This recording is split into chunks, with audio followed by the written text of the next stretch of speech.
First ever factory outlet Mukunda jewellery KPHB Kothapet Khammam Somajiguda Hanamkonda. నమస్కారం. మాఘ పురాణం 24వ రోజు పారాయణలోకి వచ్చాం. ఈ మాఘమాస నదీ స్నానము చాలా అద్భుతమైందని రకరకాల గాథల్లో చెప్పుకున్నాం. దత్తాత్రేయుల వారు కార్తవీర్యార్జునుడికి తెలియజేస్తున్నారు. అయితే ఈ నదీ స్నానము మానవులకే కాకుండా గంధర్వులకి కూడా చాలా విశేషమైందటండి. గంధర్వులు కూడా ఈ నదీ స్నానం వల్ల సత్ఫలితాలని పొందిన ఒక గాథని తెలియజేస్తున్నారు. పూర్వం ఒక గంధర్వుడు తన ప్రియసఖితోటి భూలోక విహారానికి వచ్చాడట. ఇప్పుడు కూడా గంధర్వులు భూలోక విహారానికి వస్తారని చెప్తారండి. మరి అవునో కాదో తెలియదు. ఎవరైనా చూసారా గంధర్వుల్ని? ఏమో వాళ్ళు మనం గుర్తుపట్టలేమో ఏమిటో. మరి ఇది మాఘమాసంలో వచ్చాడట. అయితే అతను గంగానది పరివాహక ప్రాంతంలో విహారం చేస్తున్నారు. వాళ్ళు గంగానది ఉత్తుంగ తరంగాలతోటి కళకళ్ళాడిపోతుందట. ఎంత బాగుందో, నురగలు కక్కుతూ మహా అద్భుతంగా ఉందట. ఈ నదిని చూసేసరికల్లా ఈ గంధర్వుడికి ఆ నదిలో దిగి నిర్మలమైన పవిత్ర భాగీరథిలో స్నానం చేయాలని చాలా ఉత్సాహం కలిగింది. అయితే తన కోరికని ఈ ప్రియ సఖితోటి చెప్పాడు. ఓ సఖి, ఈ నది చూడు ఎంత నిర్మలమైన నీటితో ప్రవహిస్తుందో, ప్రకృతి కూడా కడు రమణీయంగా ఉంది. ఈ ఏకాంత ప్రదేశంలో గంగా నదిలో దిగి స్నానం చేద్దామా అని అడిగాడు. అడిగేసరికల్లా ఈ ప్రియసఖి అందుట, అమ్మో నాకు నీరంటే భయంగా ఉంటుంది, పైగా ఇది ఎంత ప్రవాహంగా ఉందో, లాక్కెళ్ళిపోతుందో ఏమిటో, నేను చెయ్యను స్నానం, నువ్వు స్నానం చేసిరా చెప్పింది అమ్మాయి. ఇతను ఏం చేశాడు, సరే నువ్వు చేయకపోతే నేను కూడా మానేస్తా అని అనకుండా అతనికి పుణ్యం సంపాదించుకునే అవకాశం ఉంది. అతను ఏం చేశాడు, తన వస్త్రాలు అవి అక్కడ పెట్టుకుని ఈ నదిలో దిగి హాయిగా స్నానం చేశాడు. ఎంతసేపో ఆ చల్లదనాన్ని, ఆ నీటి యొక్క సౌఖ్యాన్ని అనుభవిస్తూ చాలాసేపు నదిలో మునిగి తేలుతూ ఉన్నాడు. సరే పరమ పవిత్రుడైపోయాడు. దాంతో అతన్ని బయటకు వచ్చాడు, వస్త్రాలు ధరించి, చెల్లి రాబోదాం అని వెళ్దామన్నాడు. ఇద్దరు కలిసి పైకి ఎగరబోయారు. గంధర్వులు ఆకాశగమన విద్య తెలిసిన వాళ్ళు కదా. అయితే ఏమైంది, గంధర్వుడు వెళ్ళిపోతున్నట్ట, ఈ అమ్మాయి మాత్రం వెనకాలే ఉండిపోయింది. ఎంత ప్రయత్నించినా కూడా ఆమె వెళ్ళలేకపోయిందట. మాఘమాసంలో నదీ తీరంలో నిలబడి నదీ స్నానాన్ని తిరస్కరించినందుకు ఆమెకి ఆకాశగమన విద్య మర్చిపోయింది. ఆమెకి ఏం చేయాలో తెలియలే. సరే నదీ స్నానాన్ని తిరస్కరించడం వల్ల ఇంకా చేయగలిగేదేం లేదు. గంధర్వుడు నీ తాలూకు ఈ పాపాన్ని పోగొట్టుకోవడానికి నువ్వు నదిలో స్నానం చేయవలసిందే అని చెప్పి వెళ్ళిపోయాడు. కానీ ఆ మాట ఆమెకు అర్థం కాలేదు. తను స్నానం చేయకపోవటం వల్ల ఇలాంటిది వచ్చింది అని తెలియలా. ఆమె ఒంటరిదైపోయింది. అతను ఏం చెప్పాడో ఈ అమ్మాయికి అర్థం కాలేదు. చెప్తూ వెళ్ళిపోయాడు, కానీ ఆయన వెళ్ళిపోయాడు, ఈమె ఉండిపోయింది. ఈ గంధర్వ కన్య ఒంటరిదైపోయింది. అడవిలో అటు ఇటు తిరుగుతూ అక్కడ ఉన్న ఒక ఋష్యాశ్రమాన్ని చూసింది. అయితే ఈ ఋషిగారి పేరు మైత్రేయుడు అట. ఈ మైత్రేయుడు ఈ అమ్మాయిని చూసేసరికల్లా ఆయన ఆశ్చర్యపోయాడు. ఆ అమ్మాయి అటు ఇటు తిరుగుతోంది. ఈయన ఇప్పటిదాకా ఎంతకాలంగానో ఇక్కడ ఋషిగా ఉండి తపస్సు చేసుకుంటున్నాడు. ఆయన ముని నుంచి తపస్సు నుంచి ముని నుంచి ఋషి, ఆయన ప్రమోషన్ వచ్చింది. ఆయన చాలా కాలంగానే తపస్సు చేసుకుంటున్నాడు. కానీ ఆయన చాలా సంవత్సరాల నుంచి స్త్రీలని చూడలేదు. ఈ మహాద్భుత సౌందర్యవతిగా ఉన్న ఈ అమ్మాయిని చూసేసరికల్లా ఆయన కళ్ళు ఆమె వైపు ఆకర్షించబడ్డాయి. ఎవరైనా చూస్తున్నారనేసరికల్లా ఆడవాళ్ళకి కొంచెం వయ్యారం మించిపోతుంది. ఈ అమ్మాయి ఆయన తనకేసే రెప్పలు వాల్చకుండా చూసేసరికల్లా ఇంకా కొంచెం వయ్యారంగా ఇంకా కాస్త తిప్పుకుంటూ అటు ఇటు తిరుగుతూ ఉండేసరికల్లా ఆయన దృష్టి ఆమె ఎటు వెళ్తే అటు వెళ్ళిపోవటం మొదలుపెట్టింది. ముందే చూడడం మానేయాలి. చూస్తూ ఉంటే ఏమవుతుంది, ఆకర్షింపబడతారు, సహజంగా జరిగేదే కదా. సరే ఎవరి అతిలోక సుందరి అనుకున్నాడు. మెల్లిగా దగ్గరికి వెళ్ళి ఎవరు ఏమిటి కనుక్కుంటే ఆ అమ్మాయి దుఃఖించింది, ఏదో బాధపడింది, చెప్పి మెల్లిగా వీళ్ళిద్దరికీ స్నేహం కుదిరింది.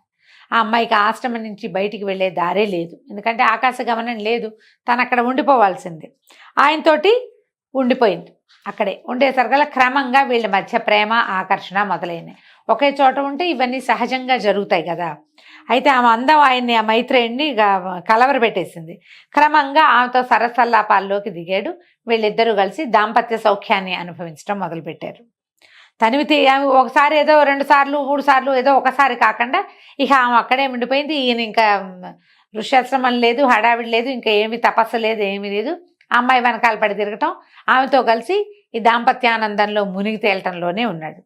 అయితే ఏమైంది, ఈ పైకి వెళ్ళిపోయినటువంటి గంధర్వుడు ఈ అమ్మాయితోటి ఏం చేయిస్తే తను మళ్ళీ వెనక్కి వస్తుందో ఆలోచించుకుని అక్కడికి వెళ్ళి తన సహచరులని కనుక్కొని స్వయంగా తీసుకెళ్ళి ఈ అమ్మాయిని తన్ని ప్రియసఖిని నదీ స్నానం చేయించు, ఆమె ఇట్లా మాఘమాసంలో గంగా నదీ స్నానాన్ని తిరస్కరించడం వల్లే ఆమెకి ఆకాశగమన విద్య విఫలమైందని చెప్పి పైన తన తాలూకు అధికారుల దగ్గర, పెద్ద గంధర్వుల పెద్దవాళ్ళ దగ్గర, ఋషుల దగ్గర తెలుసుకున్న తపస్సుల దగ్గర కిందకు వచ్చాడు. మళ్ళీ వచ్చి ఈమెను వెతుక్కుంటున్నాడు. గంగా నదీ తీరంలో అమ్మాయి ఎక్కడుందో అని వెతికితే నదీ తీరానికి కొంచెం ఎగువన ఉన్నటువంటి ఋష్యాశ్రమంలో ఆ లోపల లతా నికుంజాల మధ్య ఒక పరపురుషుడు కౌగిల్లో ఉన్నటువంటి తన ప్రియసఖిని చూసేసరికల్లా విపరీతమైన కోపం వచ్చేసింది అతనికి.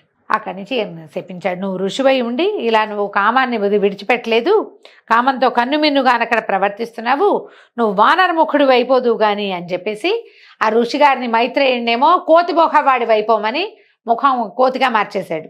అక్కడి నుంచి ఈ అమ్మాయిని ఏమన్నాడు, నువ్వు నాతో స్నానం చేయమంటే స్నానం చేయకుండా ఈ పరిస్థితిని తెచ్చుకుని ఇంకా కొంచెం అధపాతాళానికి పడిపోవటం కోసం ఈ ఋషితోటి ఈ రకమైన క్రియల్లోకి దిగావు, నువ్వు నన్ను వదిలిపెట్టావు, నువ్వు నా కోసం చూడలేదు, ఏం చేయాలో పర్యవసానం ఏం జరుగుతుందో ఆలోచించకుండా ఇంత పని చేసావు కాబట్టి నువ్వు పాషాణాన్ని వైపోమని ఆమెను శపించాడు. ఆ అమ్మాయి ఒక బండరాతిగా మారి పడిపోయి ఉంది. ఈయన ఏం చేశాడు, ఈ వానరముఖం అయిపోయింది. వానరముఖం అయిపోయింది, ఏమీ చెయ్యలేకపోయాడు. దిగులతోటి ఆశ్రమంలో అట్లా పడున్నాడు. అయితే ఏమైందట, కొన్ని రోజులకి అక్కడికి నారద మహాముని వచ్చాడట. మహాముని చూసేసరికి గుర్తుపట్టలేదు మైత్రేయుడిని. ఇదేమిటి అని ఆశ్చర్యపోయి ఈ కోతి ముఖంతో ఉన్నవాడు ఎవడు అని ఆయన ఆరా తీసి అతన్ని కనపడేసరికల్లా ఈ ముఖం మారిపోయినటువంటి మైత్రేయ మహాముని నారద మహాముని కాళ్ళ మీద పడ్డాడట. అయితే ఆయన ఏమన్నాడు, ఎంత పని చేసావు, మహర్షివై ఉండి కూడా తుచ్చమైన కామవాంఛని విడనాడకపోవటం వల్ల కదా ఇలా క్షణభంగురమైంది, అది ఎంత తాత్కాలిక సౌఖ్యం, దానికి బానిసవయి నీ తపశ్శక్తి అంతా పోగొట్టుకున్నావు. ఒక గంధర్వుడు ఒక ఋషిని శపించాడంటే ఋషి శాపాలకు భయపడతారు గంధర్వులు, దేవతలైనా కూడా. అతను నిన్ను శపించగలిగాడంటే నేను మొత్తం తపశక్తి అంతా పోగొట్టుకున్నట్టు. కామక్రోధ లోపమోహ మదమాత్సర్యాలనే అరిషడ్ వర్గంలో అత్యంత తుచ్చమైనది నీచమైనది కామమే. కామం వల్ల కష్ట నష్టాలు కలుగుతాయి. కామం వల్ల కళ్ళు కానరావు, కన్ను మిన్ను కానరు, అది వదిలిపెట్టదు మనుషుల్ని. నువ్వు కామమే సర్వానర్థాలకి మూల కారణము. కామం వల్ల కాయం నశిస్తుంది, శరీరం నాశనం అయిపోవడానికి కామమే కారణం అవుతుంది, మనిషిని నిలువెల్లా దహించేస్తుంది. ఇక నుంచైనా కామాన్ని విడిచిపెట్టి సత్ప్రవర్తనని అలవాటు చేసుకో. జరిగిన దానికి చింతించి ఏం ప్రయోజనం, గతం గత, ఇప్పుడు మించిపోయిందేం లేదు. ఇప్పుడైనా పశ్చాత్తప్తుడివై వెళ్ళి మాఘమాసం దాటిపోకముందే గంగానది స్నానం చెయ్యి. గంగానది స్నానం చేస్తే నువ్వు పవిత్రుడు అవుతావు, అప్పుడు ఈ ముఖం పోతుంది. ఆ తర్వాత ఏం చేస్తావు, అక్కడి నుంచి బయటికి వచ్చాక విష్ణు పూజని చేసుకుని నీ కమండలంతో నీళ్లు తీసుకురా. ఆ నదీ జలాలను తెచ్చి ఈ పాషాణంగా మారిపోయింది కదా బండరాయి, ఆ రాయిగా మారిపోయిన ఆ అమ్మాయి మీద కూడా చల్లమని చెప్పాడు. అక్కడి నుంచి ఈయన ఏం చేశాడు, ఈ కోతి ముఖంతో ఉన్నటువంటి మైత్రేయ మహాముని అప్పటిదాకా ఆ బండరాయిని విడవలేక అక్కడక్కడే తిరుగుతూ ఉండేవాడు. ఇక ఈమెను వదిలేసేయాలి. ఆయన వెళ్ళి గంగా నదిలో అఘమర్షణ స్నానం మునిగి మునిగి మునిగి 108 సార్లు మునిగి అంటే మునకలు వేసి స్నానం చేసి తన ముఖాన్ని మామూలుగా చేసుకున్నాడు. దాంతో అవ్వలేదండి, ముఖాన్ని మామూలుగా అయిపోవాలి. కొంచెం మార్పు వచ్చింది, ఆయన బుద్ధిలో కూడా మార్పు వచ్చింది, కామం నశించింది ఆయనలో నుంచి. అక్కడి నుంచి బయటికి వచ్చి గంగానది తీరంలో శివపూజ విష్ణు పూజ చేశాడు. సైకతంతో ఒక శివలింగాన్ని తయారు చేసుకుని శివ పూజ చేసి ప్రత్యక్ష నారాయణ స్వరూపమైనటువంటి సూర్యారాధన కూడా చేసి ఆరాధన పూర్తయిన తర్వాత పశ్చాత్తప్త మనస్సుతోటి ఒక కమండలంతో నీళ్లు తీసుకుని వెళ్ళి అమ్మాయి నా వల్ల ఇలా పాషాణంగా మారిపోయింది గంధర్వకని ఆమెకు శాపాంతం కలిగించాలని భావిస్తూ పదే పదే పరిపరి విధాలుగా విష్ణు మహేశ్వర్లు ఇద్దరిని ప్రార్థించుకుంటూ ఆ పాషాణం మీద నీళ్లు పోసేశాడు. పోసేసరికల్లా ఆయన ఈ భగవంతుడు కరుణించి అప్పటికి అతని ముఖం మారిందట.